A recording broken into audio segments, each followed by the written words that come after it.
rows, I guess. And yeah, Deana is going to present to us on the Animas City Mountain prescribed burn. And take it away, Deana. All right. Good evening, everyone. I'm Deana Harms, and I work for the BLM Southwest District. I'm the Fire Mitigation Education Prevention Specialist. And on the Animas City Mountain prescribed burn, I was actually the lead public information officer for that. So this presentation, I have a PowerPoint that I'm going to show. And what I tried to do was actually give you some information that's different than the video that some of you may have watched. We're going to watch the video after I do my presentation. So then, I can take questions if you guys have any on that. So I'm going to go ahead and begin the PowerPoint here, hopefully.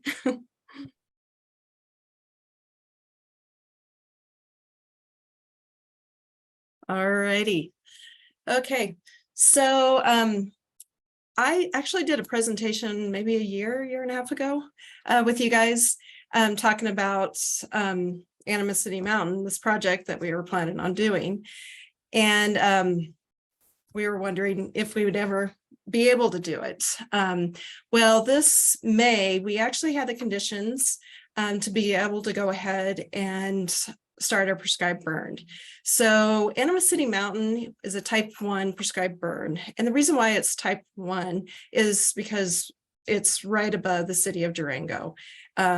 Everything else about the burn is no different than anywhere else that our folks, our firefighters would actually do a prescribed burn in the Southwest.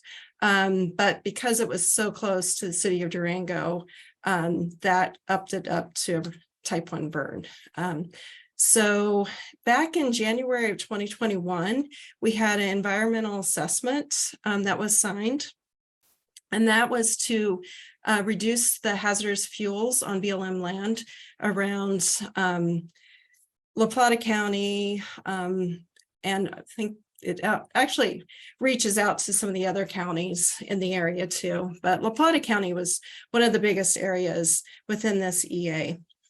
So soon after that, Ian Barrett, some of you guys may know him. He used to be the fuels specialist out of the Tres Rios field office. He is now our fuels lead at our state office down in Denver. So he had this idea when he was working in Tres Rios, well, maybe we could prescribe burn this. We've done a lot of fuels treatments there. Maybe we could do this and it would actually help. So we started planning, I think 2021 is really when we started really talking about the prescribed burning. So, oops. There we go. Okay, so what they did was they looked at Animas City Mountain and they looked at the existing trails. And the existing trails, they had this idea, well, maybe we could actually use those as units because the trails are already there. And in some areas, they had to create some new trails, which they worked very closely with our BLM recreation folks and with the mountain bike community in the Durango area to establish some new mountain bike trails that were actually going to work also as the boundary areas for different units.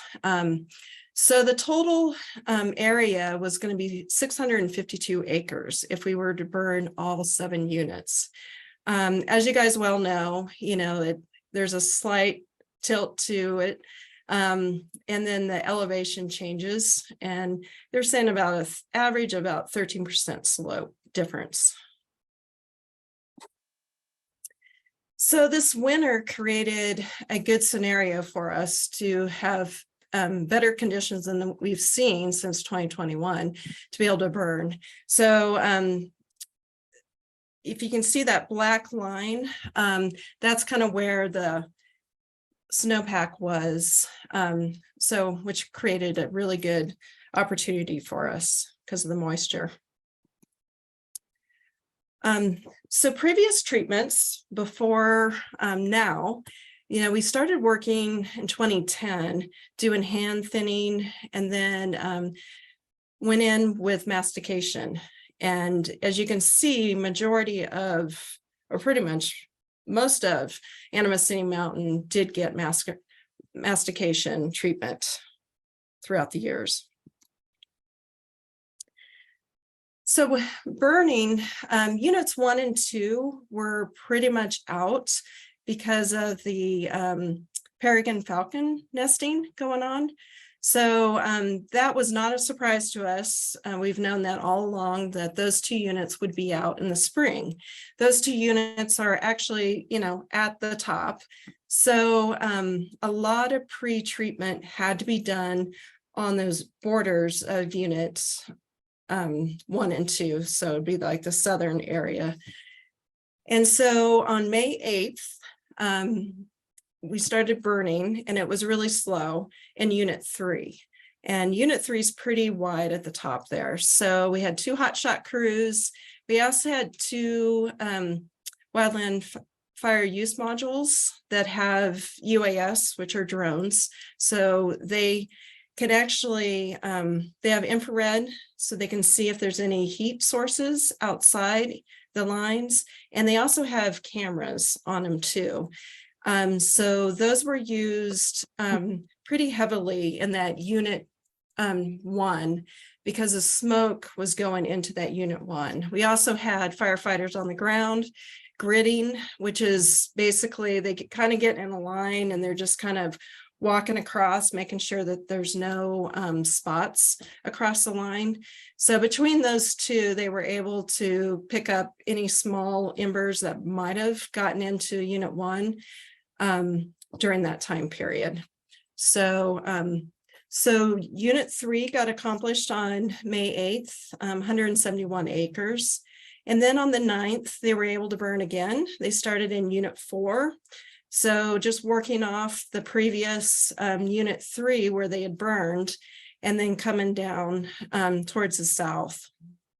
It was decided once they got done with unit 4, they would try to go ahead and do unit 7, even though yet unit 7 smaller, there was a little bit heavier fuels in that area. So they did have to take it pretty slow.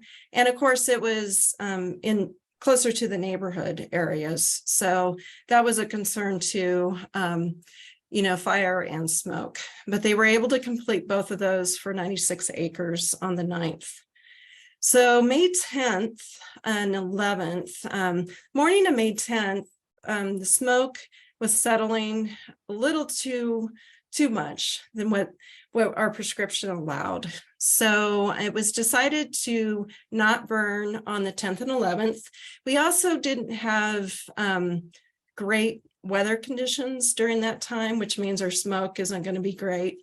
So it gave our firefighters the opportunity to patrol and secure units 3, 4, and 7 during those days, which was good. And it also allowed for the air to lift out of the Durango area and surrounding areas too.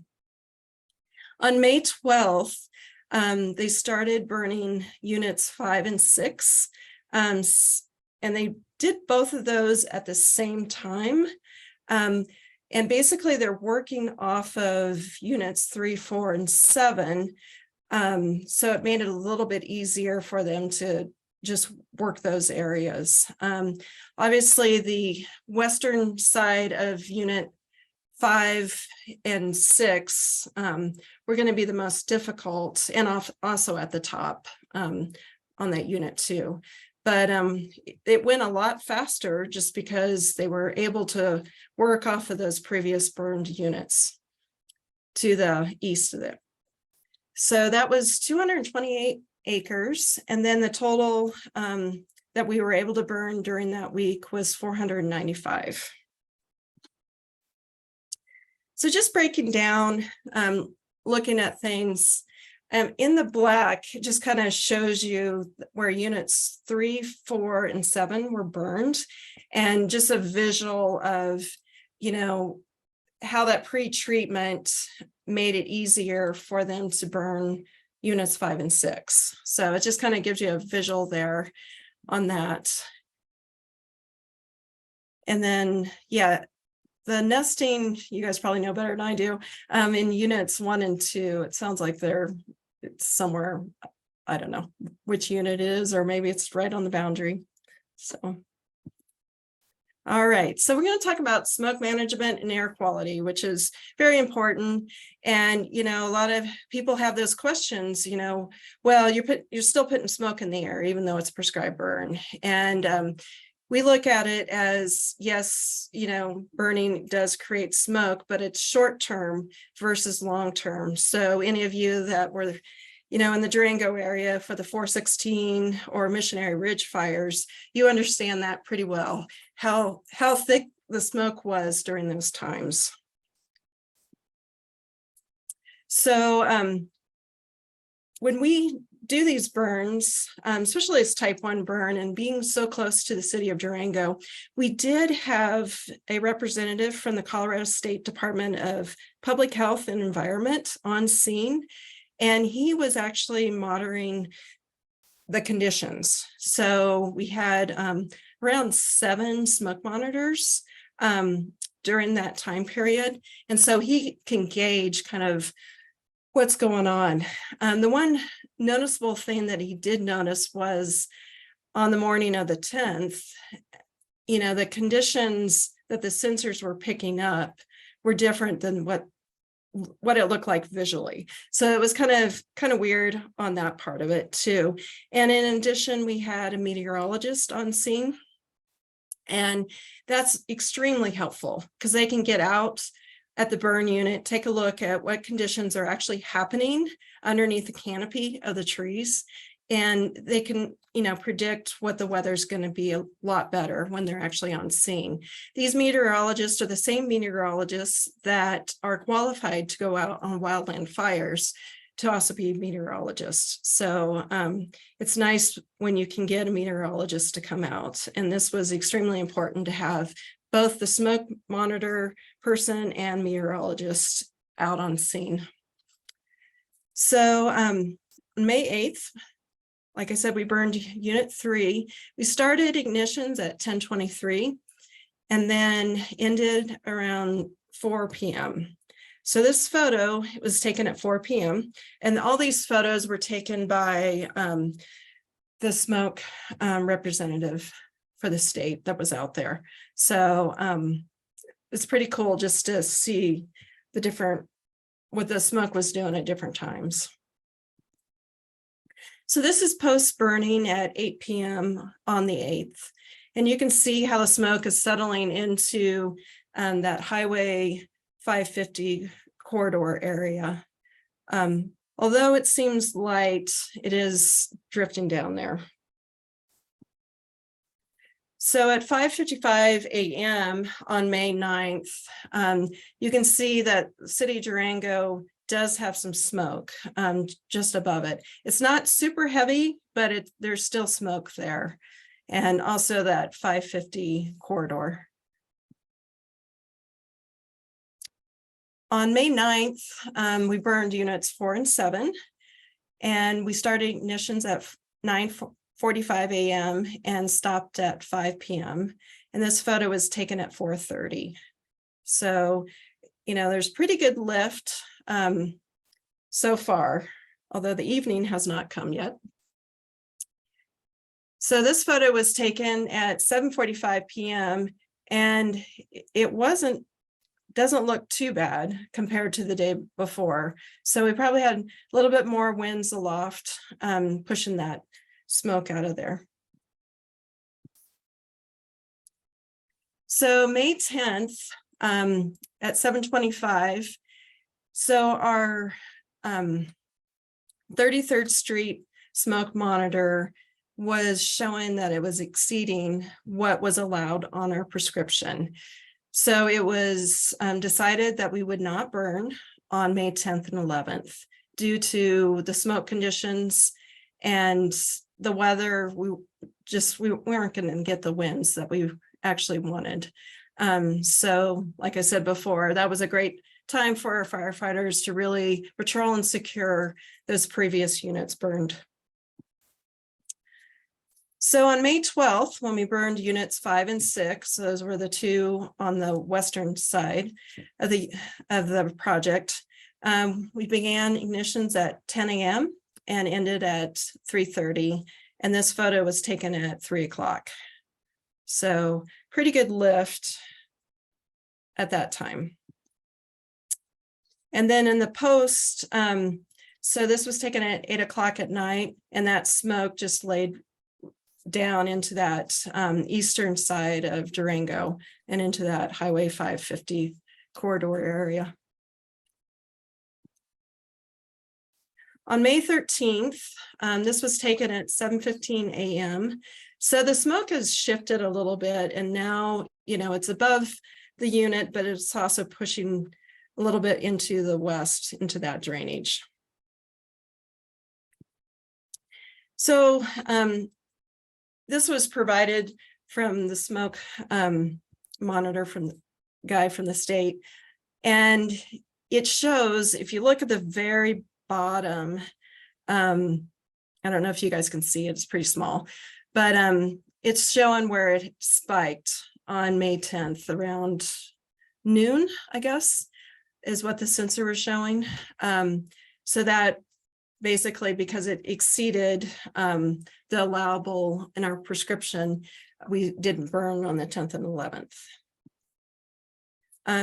Junction Creek area apparently did not exceed the allowables. So even though it kind of looks like it is high, it just didn't exceed what was allowed in that area. And then downtown Durango, surprisingly didn't have any impact at all on that monitor. So public information was big on this particular burn, one because it was type 1 and because it was right next to the city of Durango. So these kind of projects, whether it's the firefighters on the ground or just public information, it takes a lot of coordination with all of our fellow agencies and organizations to get the word out and to pull this off. So one of the things we had was a public communication strategy written out for the project. NC web page was created in 2021. So it had its own NC web page along with information phone line.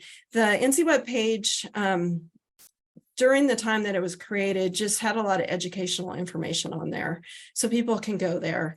And then we use the Southwest District social media pages or websites for Facebook and Twitter.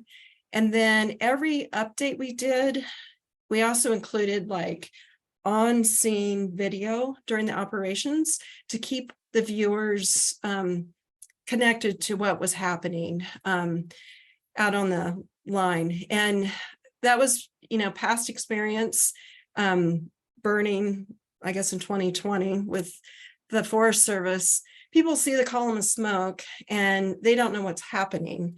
So having that video of people actually right by where the flames are at, just to see what actually is going on, was it very helpful for folks to really get an idea that no, this fire really isn't going crazy. There may be a column of smoke, but the flame lengths are really low and it's doing exactly what they want the fire to do as far as effects go. So I think that was, you know, really good to have that for the public to really see what's happening and be informed. So we tagged our local agencies and organizations on every post. I had a list of who we were tagging. And so every time we posted, they were tagged. So just to get that information pushed out farther. La Plata County Office of Emergency Management, basically they helped us with a lot of things, lots of meetings before we even burned, but with getting emergency messaging put through, there was like a hotline that they were able to record a message for folks. And then the code red if we needed it. They were able to use that. Road and Bridge helped with putting road signs, working with CDOT to get their signs up. So just give people information, knowing that there's a lot of people from all over the place that are coming into Durango on the highways. So just getting that word out. Search and Rescue helped assist the call center. And then, of course, 911 was a huge help because the first day they took a lot of calls. People just not really knowing what was going on. We had 2 information boards, one at one of the city markets and at the rec center. And then we also had posted all the trailheads with information. I brought in a Spanish interpreter. So she was able to translate our daily updates. And then she also went out to some of the information boards to talk to folks. And then, of course, we have an email list that's not huge, but that's the one way we get the media, the information. And then we also offered a media contact person where they could meet up and then talk to the burn boss and burn boss trainee and any of our agency folks about different stories. This is just some fun photos. We have actually our Spanish interpreters like posting things on the information board. The San Juan Hotshots getting ready. That was like, I think the day after the burn. They were coming down up the hill, loading back up on their buggies. And then the operations chief knows, I guess, a few folks down in that neighborhood that had a little smoke. But anyway, he invited the neighborhood kids to come out. And so Uniweep Fuel Module kind of showed their drone and what it looks like. They have a little viewing thing when the pilot's flying. So they kind of showed how that works. They can also, and they also did this during the burn. That's a hopper and it has little, I call them dragon eggs. But they're smaller than a ping pong ball and they get injected with the fluid that's on the side there.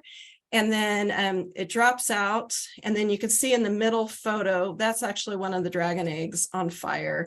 They actually dug an area just to show the kids how it works. It was kind of cool. But anyway, just some fun photos on that. So yeah, so the project was completed on May 12th and 495 acres. Cost per acre is $650, which is, if we were to do a cut and pile treatment on that many acres, it would have been about $1,000 an acre to make that happen. So prescribed burning on the landscape is a lot cheaper when it comes to that, and also renews the resources already, the native plants and forbs. 132 fire resources were assigned. Most of those folks were the 8th and the 9th. Some people that weren't actually on the fire that were like just helping. Some of those resources became virtual resources for us, but they were still assigned. So that's all I have for that. I'm going to stop sharing here.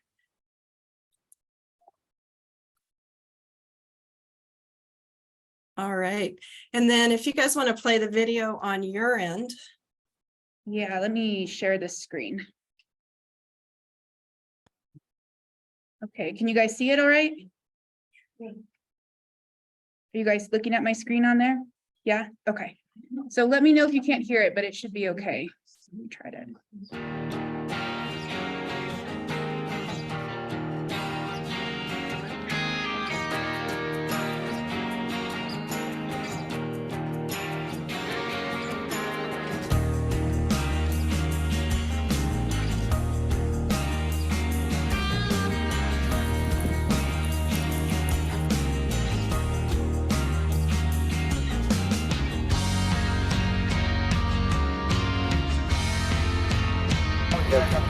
Sky weather for the 207 for today.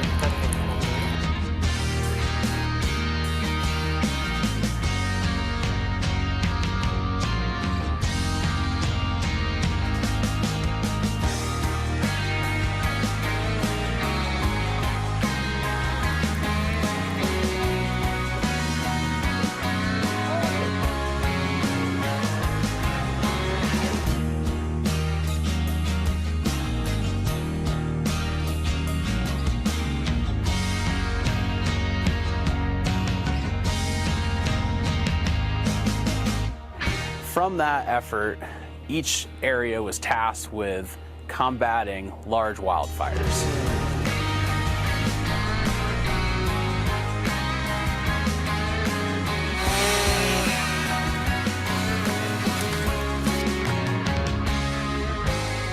What we did as a result is we did a lot of mastication treatments in the mid-2000s. We also did forest thinning and some prescribed fire, but less so than we do today. So fast forward 15 years from the initial wave of treatments across the area. The understory begins to recover. It can act as a ladder fuel and carry fire from the ground into the canopy. So the BLM started taking a hard look at how do we retreat these areas? What's the mechanism for managing these landscapes? In a lot of ponderosa pine woodland areas, prescribed fire is a really great option. It's the only natural process that we use in the fuels management arena, and it actually restores ecosystem function while reducing fuel loading.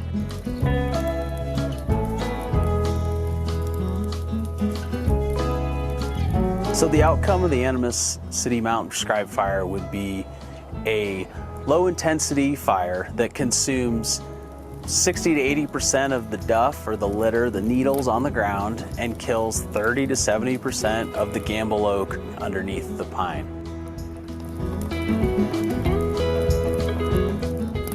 Hi, my name's Brad Petreska. I'm a fire behavior analyst on the Animas City Mountain prescribed fire.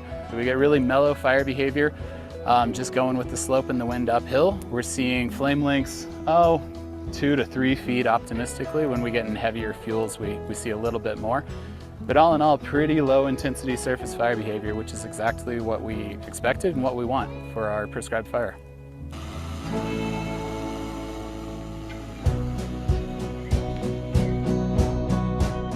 From that, we would anticipate seeing a lush green understory that is more palatable to big game species and other browsers which inhabit Animas City Mountain.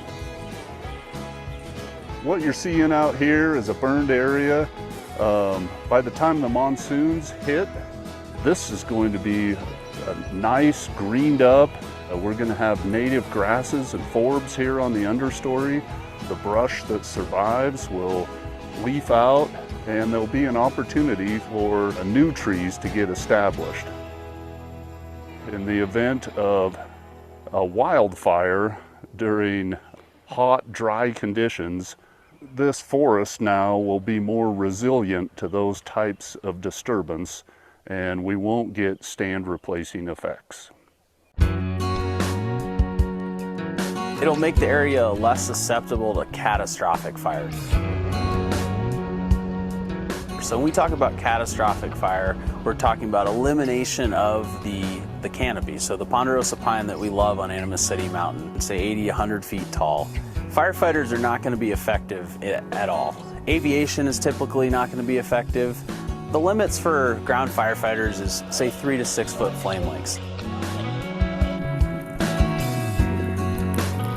So the goal of these hazardous fuels treatments is to change the fire behavior from something that firefighters cannot directly attack to something that firefighting resources can directly attack or can be effective.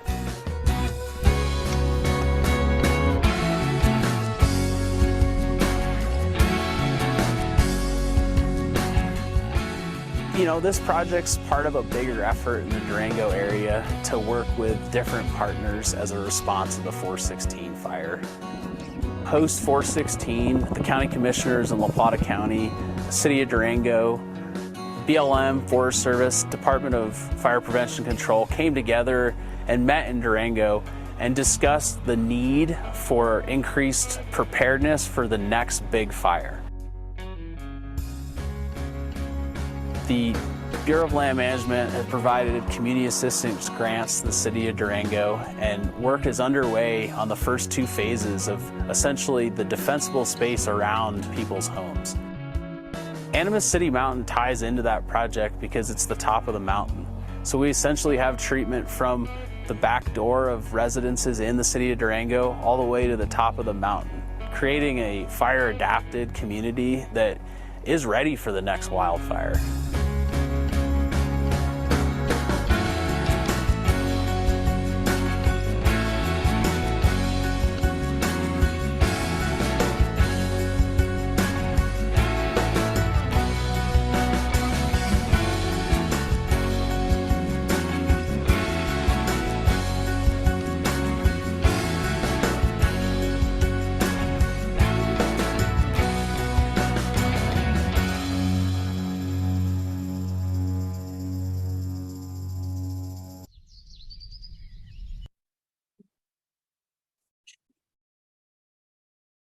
Did you have any closing thoughts, Deana, before we go to any questions?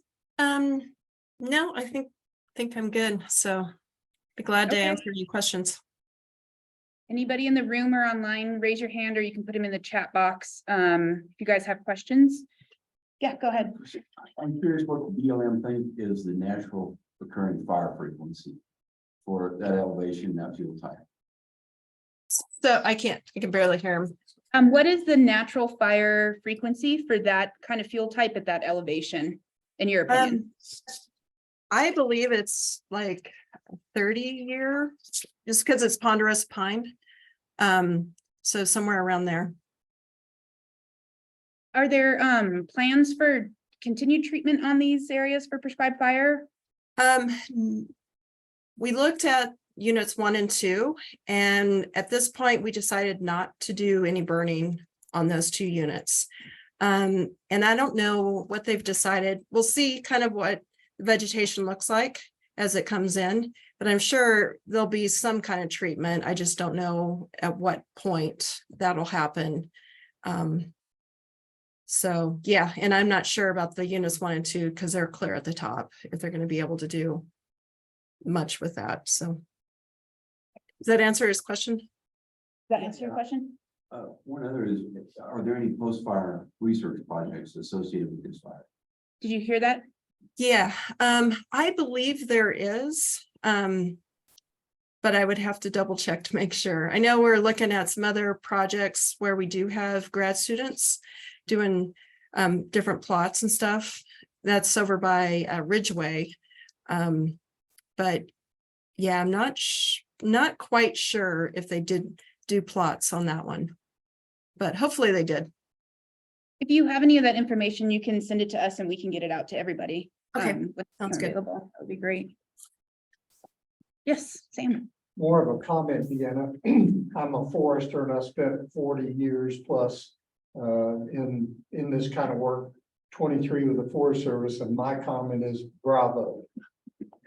Good job. Yep, thank you. And I'm guessing the mastication that was done ahead of time just really set it up right. So bravo. Yeah, I know the last time I was in an in-person meeting with you guys, someone had asked, well, why haven't you done it yet?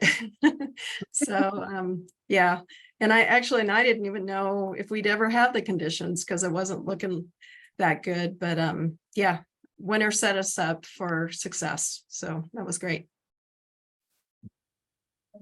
Yeah, go ahead. Were the slash piles on Deana, You can. Louder. were the slash piles on Deana affected at all? Are there still? Did you hear that, Deana? And yeah, the slash piles on Dalla. Is that the city doing that work? Yeah, probably. Yeah, it would be the cities. And that's below Animas City Mountain. So yeah, I do so know they that would- the city, I like last fall or early this spring, Durango Fire was out there doing some work, so they're probably still in the process for that. And I know this winter, they were actually able to get some of those piles burned in different areas that they had piled from previous treatments. But then there was a point where there was too much snow. So you will have that sometimes. And Deana, I didn't know if you saw the chat, but there was a question in there from Roger. What accelerants do you use to start fires, and are they harmful to vegetation regrowing? So drip torch fuel is mostly diesel and then gasoline mix. It varies depending on time of year, but it's usually more diesel than gas. And then as far as the dragon eggs or ping pong balls, if we're throwing them out a helicopter, that I don't know what the actual chemical is that's actually in the ball, but it's injected with kind of like a antifreeze solution of sorts. And I don't think either, I mean, there's probably some effects, but they burn off. So, and then the plastic actually burns down to, it just disappears from what I saw, you know, them demonstrating it. So I guess I can't really totally answer that, but for the most part, I think most of that stuff just burns off.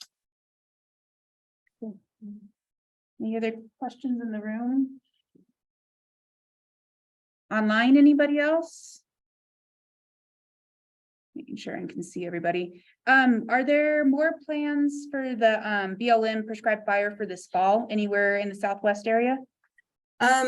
Probably West Rim, which is closer to the Utah border, that area, and pile burning in the winter. But yeah, I've been on a fire for 2 weeks over in Pagosa, so just kind of getting information on what's going on. But yeah, West Rim would probably be the one place for sure that they would look And that at. was going to try to be the spring, right? But it didn't pan out. Right. And actually during the time at Animas City Mountain, they were actually looking to see we had enough resources to see if we could burn out there, but the conditions just weren't right. It was too wet at that time. Anybody else? I think maybe I'll put you on the spot here just a second. If there's one thing everyone can take away about prescribed fire, I know it's something that people in this room, we understand, and seeing $650 an acre. I mean, when we're talking about hand treatments of upwards, some of them D-space, $4,000 or $5,000 an acre, it really puts it in perspective. But if there's one thing you want people to take away with prescribed fire, or a message to take back to their communities, is there something that you would like them to share? Yeah, but especially the landscaper broadcast burning that we do, one, I mean, can be cheaper for sure. The other part is what it's doing is it's bringing back the native grasses and forbs. And it's just, fire is always going to be a part of, you know, the ecosystem, just to renew things. And so when we do like mechanical treatments, we are removing the vegetation, but we're not putting back nutrients into the ground so much. And we're not getting that, the native grasses and forbs coming back up. So it is, you know, mechanical. We do have to have those kind of treatments for sure. And for most places, that's the safest option. But where we can do prescribed burn, it's actually so beneficial in so many ways. If we were like in Florida or Georgia, Alabama, Mississippi, you know, a lot of those places, if you didn't prescribe burn every 3 years, you wouldn't even be able to walk through a lot of those areas. It's just how much vegetation grows back, and then the wildlife can't get through. So yeah, it's just the more people on this earth, and we're, you know, makes it a little bit harder for those natural fire starts to go. So yeah, so prescribed burning is the best thing we can do to try to mimic that, I guess. Great, thank you. One last call for any questions. I want to make sure I'm not seeing somebody. Anybody in the room? I'll back to you guys. California. Yeah. Yeah. Go ahead, Sam. I just want to pile on with Deana and just say that we are in a fire adapted ecosystem. It's always burned, always. And there's lots and lots of historic fire work that's been done with fire scars on the stumps and all kinds of other things. And it, you know, thousands and thousands, tens of thousands, hundreds of thousands of years, this place is burned. And over the last 120 years, we humans have changed that and we messed up. I was trained and grew up in the southeast and became a baby forester back there. And the Forest Service alone back there burns something like 1.5 million acres every single year. And they have a tiny fraction of land there compared to the West. I worked for Weyerhaeuser Company and Crown Zellerback, and it's just, I mean, with the companies, it's like tens of thousands of acres.